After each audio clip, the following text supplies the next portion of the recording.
जय हिंद स्टूडेंट्स। तो आज हम लोग 3 चैप्टर के बाद जो चौथा चैप्टर है वो हम लोग आज करेंगे। ठीक है, तो इसका क्या नाम है? वायुमंडल एवं इसका संगठन। वायुमंडल एवं इसका संगठन। सबसे पहले समझिए कि ये वायुमंडल क्या होता है।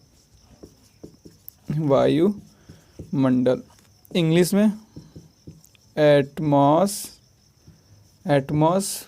एटमॉस्फियर होता है शायद। एटमॉस्फेयर ठीक है, इंग्लिश में एटमॉस्फेयर, हिंदी में वायुमंडल। वायुमंडल क्या होता है समझिए। वायुमंडल होता है वायु का मंडल। मंडल मीन्स भाग, वायु का भाग। हमारा जो पृथ्वी है इसके ऊपर कुछ 1000 किलोमीटर तक एक वायु की जो है दबाव पाया जाता है, उसको कहते हैं हम लोग वायुमंडल। समझते कैसे? जैसे ये हमारा पृथ्वी हो गया और इसको हम लोग अगर ऊपर से मान लें कि ये जो है वो बड़ा गुब्बारा है, अगर तो यहाँ से अगर हम देखें ये गुब्बारा, तो हमको ये गुब्बारा जैसे कि अगर हम इसके अंदर जाने की कोशिश करें तो ये गुब्बारा हमको जाने नहीं देगा, बल्कि ये ऐसे होगा, ऐसे, लेकिन हमको अंदर जाने नहीं देगा। जाने क्यों नहीं देगा? क्योंकि ये वायुमंडल है, दबाव है, ये दबाव डालता है बाहर की चीज़ों को अंदर आने से। इसीलिए आप देखते होंगे कि जब कोई उल्का पिंड पृथ्वी की तरफ आता है तो वो जलने लगता है। जलने क्यों लगता है? क्योंकि ये दबाव दे रहा है कि नहीं जाना है पृथ्वी के एटमॉस्फेयर के अंदर। लेकिन फिर भी अगर बहुत तेज़ी से आ जाए तो आ जाता है। और जैसे रॉकेट अगर लॉन्च करना है तो रॉकेट लॉन्च करने के लिए बहुत तेज़ की स्पीड चाहिए, बहुत ज़्यादा स्पीड चाहिए। क्यों? क्योंकि दबाव है, दबाव चाहता नहीं है कि रॉकेट बाहर जाए, और दबाव से निकलने के लिए हमको और तेज़ से जो है रॉकेट को भेजना पड़ता है। तो ये है वायुमंडल। समझ में आ गया आपको? वायुमंडल लिखना होगा तो कैसे लिखेंगे? ऐसे लिखेंगे कि हमारे पृथ्वी के 1000 या कुछ 1000 किलोमीटर ऊपर तक वायु की एक परत पाई जाती है, इसे कहते हैं वायुमंडल। या फिर हमारा पृथ्वी चारों ओर वायु से घिरा है, इसे वायुमंडल कहते हैं। समझ में आ गया? इसमें कोई कन्फ्यूजन नहीं है। आगे देखते हैं हम लोग। वायुमंडल की 5 परतों को यहाँ पे बताया गया है। ठीक है, हालांकि सबसे पहले गैस, कौन सा गैस कितना पाया जाता है? देखिए, नाइट्रोजन लगभग 78%, ऑक्सीजन 20.99, तो 20.99% क्या पाया जाता है आपका? ऑक्सीजन। उसके बाद आर्गन 0.94 आर्गन पाया जाता है। ठीक है, एक मिनट, हाँ, 0.94 आर्गन पाया जाता है। उसके बाद जो है कार्बन डाइऑक्साइड 0.33। तो ये इतना पाया जाता है। सबसे ज़्यादा कौन पाया जाता है? सबसे ज़्यादा पाया जाता है आपका नाइट्रोजन। तो ये आप यहाँ पे देख लेंगे। उसके बाद 20.99 ऑक्सीजन। ठीक है, अब यहाँ पे 5 वायु के परतों को बताया गया है। इसमें हम लोग 5 देख लेते हैं कौन कौन सा।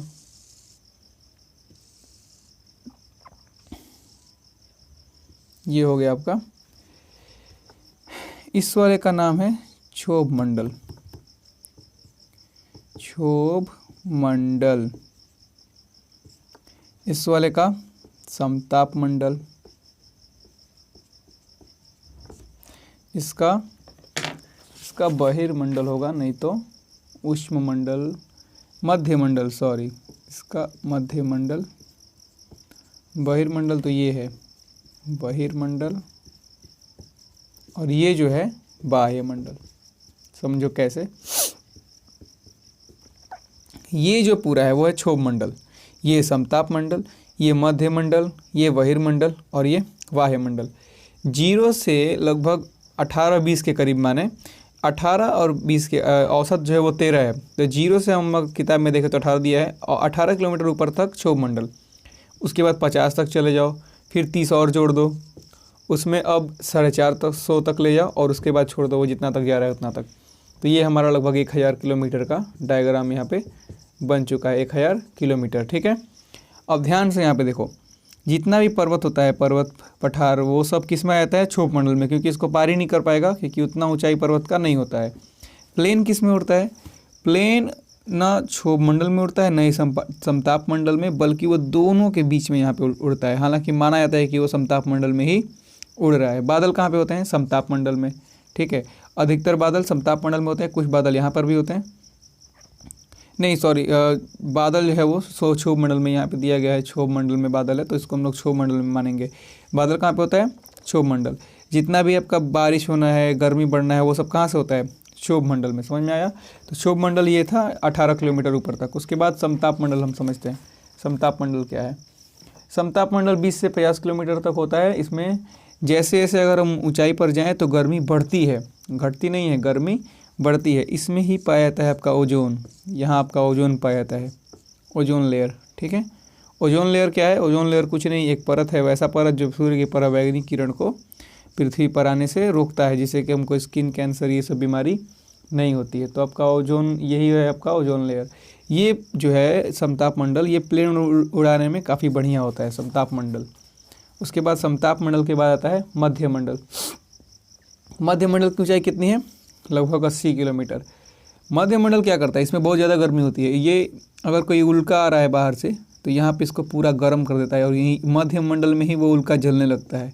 समताप मंडल में आते आते वो फूट जाता है। तो मध्य मंडल में गर्मी बहुत तेज़ी से बढ़ता है। तो ये है हमारा मध्य मंडल। ये हमारे पृथ्वी, किसी भी उल्का पिंड को पृथ्वी तक आने से रोकता है। उसके बाद बहिर्मंडल, ये बाह्य मंडल, बाह्य मंडल जो है वो यहाँ पे ऊंचाई बढ़ने के साथ साथ तापमान तो काफ़ी बढ़ता ही है। इसके बाद यहाँ पे रेडियो जितना तरंग होता है सब यहीं पे काम करता है। रेडियो तरंग कहाँ पे काम करता है? सब यहाँ बहिर्मंडल में अब बाह्यमंडल में यहाँ पे हल्की हल्की गैसें होती हैं।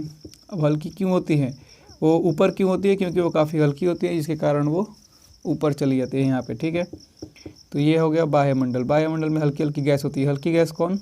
हीलियम बहुत हल्की गैस है, इसीलिए वो यहाँ से उड़ के सीधे जाती है यहाँ पे। इसीलिए बैलून जो है वो उड़ता है ऊपर की तरफ, छोड़ देंगे चला जाएगा वायुमंडल में। ठीक है, हालांकि ऊपर जाते हैं तो फूट जाएगा, यहाँ पे गर्मी बहुत ज़्यादा हो जाता है, फूट जाएगा वो। तो यही था आपका जो है मंडल। टोटल समझ में आ गया होगा, नहीं आया तो उसको फिर से एक बार देखिए, और ज़्यादा कोई कन्फ्यूजन है तो कमेंट में लिखे। इसके बाद समझते हैं हम लोग कि क्या है ग्रीन हाउस। ग्रीन हाउस क्या है समझो। यहाँ है बर्फ़ का इलाका है, मान लो या नॉर्मल मैदान। यहाँ पे प्लास्टिक डाल के क्या करते हैं वो लोग? सब्जी उगाते हैं। कैसे? यहाँ पे सूर्य का प्रकाश इसमें जाएगा, इसमें चला तो जाएगा लेकिन इसे बाहर नहीं आ पाएगा वो। ठीक है, बाहर नहीं आएगा तो ये वाला इलाका गर्म हो जाएगा। क्या हो जाएगा? ये गर्म। इसी गर्म होने की प्रक्रिया को कहते हैं green house effect. Green house effect या प्रभाव। इसी गर्म होने की प्रक्रिया क्या कहते हैं? ग्रीन हाउस प्रभाव। और एक गैस भी है जिसे ग्रीन हाउस गैस कहते हैं। तो वो गैस का, इसको एक बार फिर से समझो। ग्रीन हाउस इफेक्ट, यहाँ पे एक हरा रंग का जो है तिरपाल या फिर प्लास्टिक डाला, बीच में कुछ तंबू लगा दिए। इसमें सूर्य का प्रकाश अंदर तो आ जाएगा, क्योंकि पारदर्शी होने के कारण अंदर तो यहाँ पे आ जाएगा, लेकिन बाहर नहीं निकल पाएगा।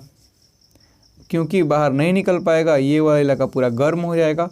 इसी गर्म होने की प्रक्रिया को कहते हैं हम लोग ग्रीन हाउस प्रभाव। समझ में आया?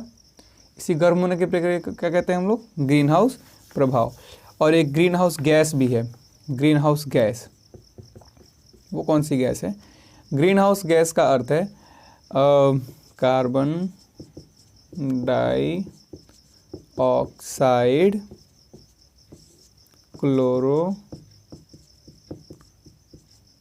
फ्लोरोकार्बन, ये इतना लंबा नाम। ठीक है, कार्बन डाइऑक्साइड, क्लोरोफ्लोरोकार्बन, इसको हम लोग कहते हैं ग्रीन हाउस गैस। इतना समझ में आ गया? इतना ही है पार्ट में, कुछ ज़्यादा है नहीं। अब इसका हम लोग कर लेते हैं क्वेश्चन आंसर। पृथ्वी की सतह से ऊपर जाने की ओर सांस लेना कठिन हो जाता है, क्योंकि वातावरण में ऑक्सीजन की मात्रा कम हो जाती है। पहले कौन सा भाग गर्म होता है? वायुमंडल। वायुमंडल में ऑक्सीजन की कितनी मात्रा है? 20.99। वायुमंडल की सबसे निचली परत, सबसे पहली परत कौन है? क्षोभमंडल। रेडियो तरंग किस परत में काम करते हैं? बहिर्मंडल में। समताप मंडल का आरंभ क्षोभमंडल के बाद होता है। वायुमंडल का फैलाव 1000 किलोमीटर तक है। हल्की गैसें हल्की होने के कारण अंतरिक्ष में तैरती रहती हैं। वायुमंडल का विस्तार पृथ्वी की सतह से 1000 किलोमीटर तक है।